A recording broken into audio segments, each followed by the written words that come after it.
I received a notice in the mail this week from the U.S. District Court for Northern California.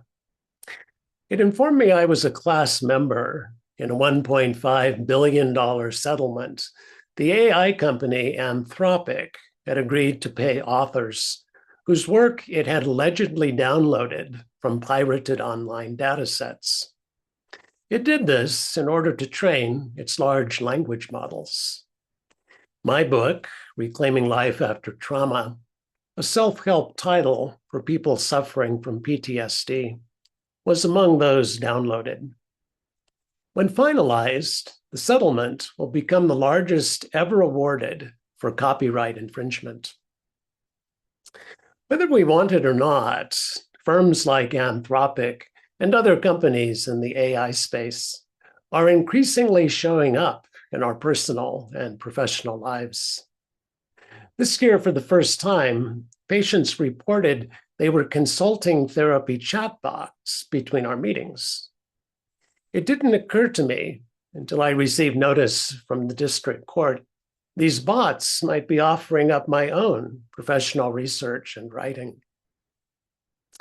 The handwriting is on the wall. Fewer than 1 in 10 Americans are doing face-to-face psychotherapy. 22% of Americans now report using therapy bots. The upside of bots include the facts that they're free, available 24/7, and accessible from one's home. There are no wait lists, pre-approvals, limits to care, or copays involved. At a glance, you can see why AI therapy is having its moment. Our world is increasingly fraught, and we're saddled with a scandalously dysfunctional healthcare system designed not to provide care for the many, but profit for the few. I first met AI in high school, courtesy of Stanley Kubrick's film 2001, A Space Odyssey. HAL 9000, the film's sentient supercomputer, intrigued me with its gentle demeanor and final lethal turn upon its human creators. HAL was inspired by another human-named AI entity of the era, MIT's ELIZA. ELIZA was among the first natural language processing programs that ran scripts in response to user queries. One script, named Doctor, simulated a Rogerian therapist offering unconditional positive regard and open-ended questioning.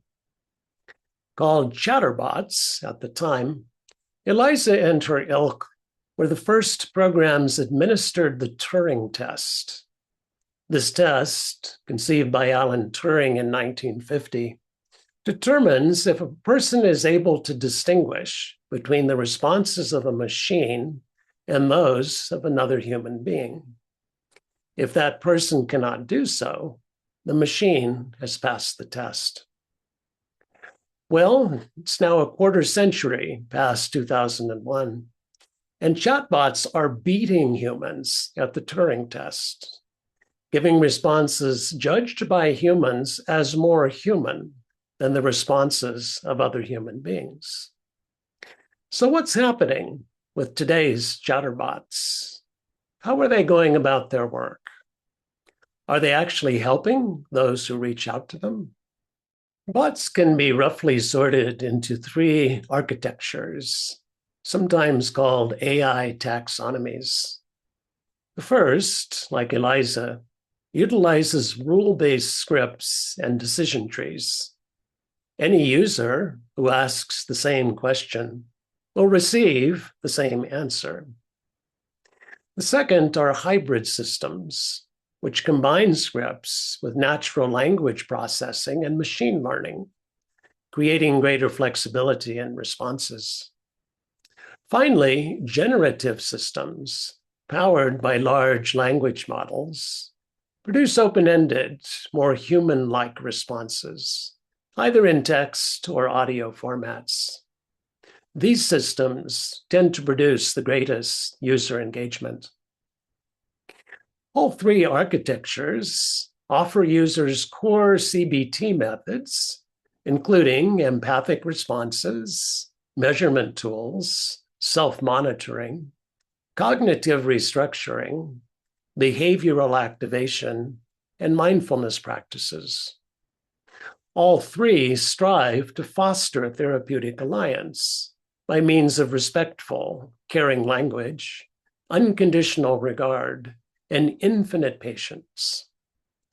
That said, how effective are the bots at helping anxious and depressed people? I recently searched PubMed, the online database of research studies maintained by the National Library of Medicine, and found close to 1,900 papers on AI psychotherapy, the vast majority published in the last 10 years.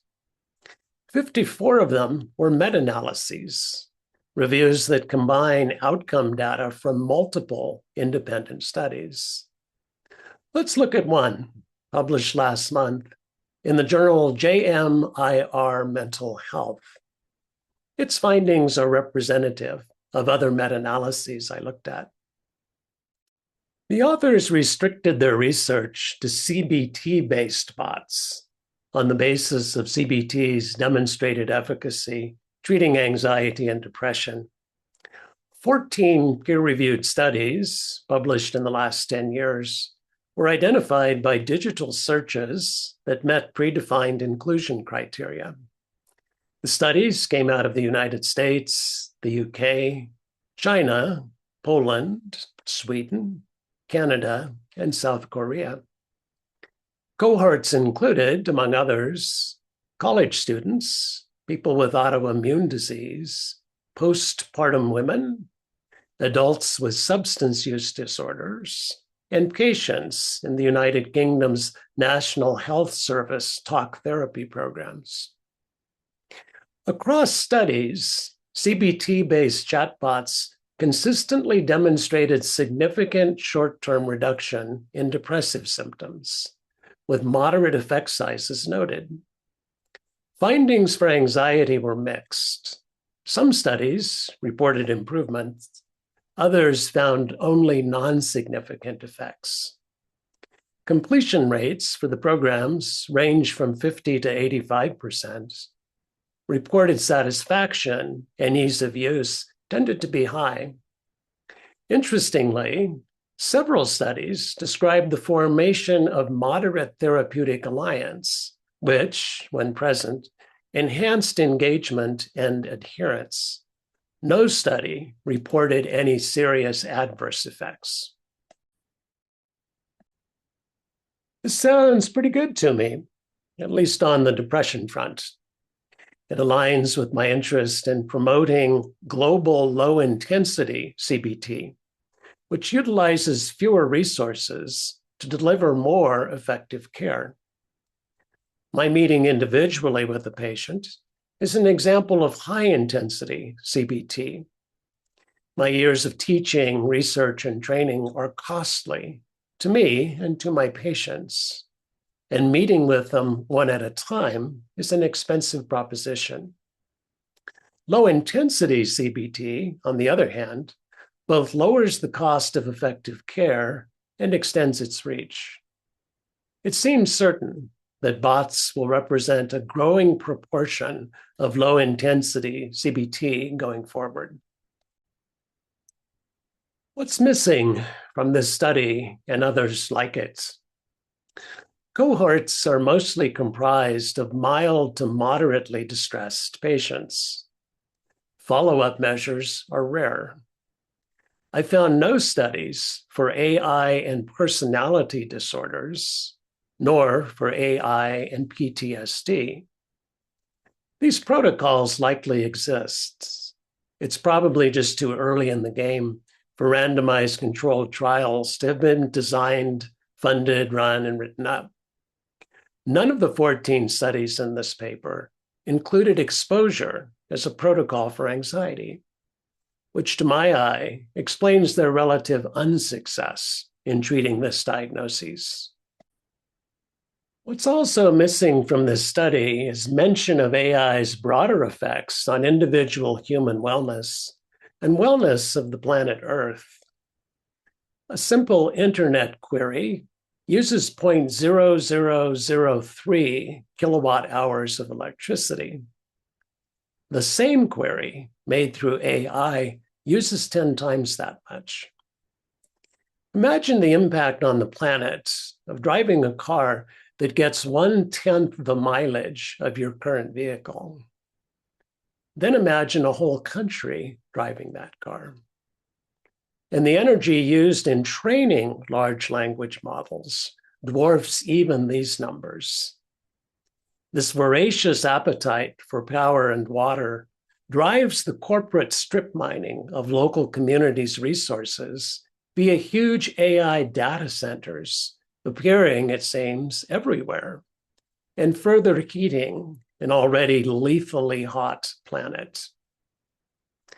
The deals struck with local governments to enable these centers too often occur behind closed doors, with little or no input from the community members whose lives will be affected.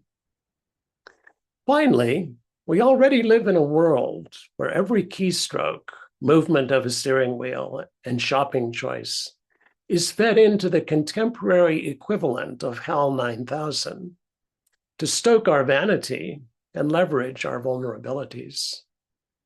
Do we really want also to offer up our inmost dreams, hopes, and fears? Were we paid for doing so, we could describe the transaction as selling our souls. It's a tribute to HAL's current overlords that compensation to humans other than themselves has been excised from this picture. So let's keep our eyes on the bots. Let's keep looking for ways in which we can put them to work to alleviate human suffering. Along the way, let's not forget HAL's final choice. If we do so, we'll be setting ourselves up for surrendering control of our lives, our communities, and our futures to entities with little interest in any of these things. Thanks for watching this video. It was generated by a human who's in equal measure intelligent and a pudding head. If you like what you've heard, subscribe to our channel and receive notice of upcoming posts from the land of all things CBT.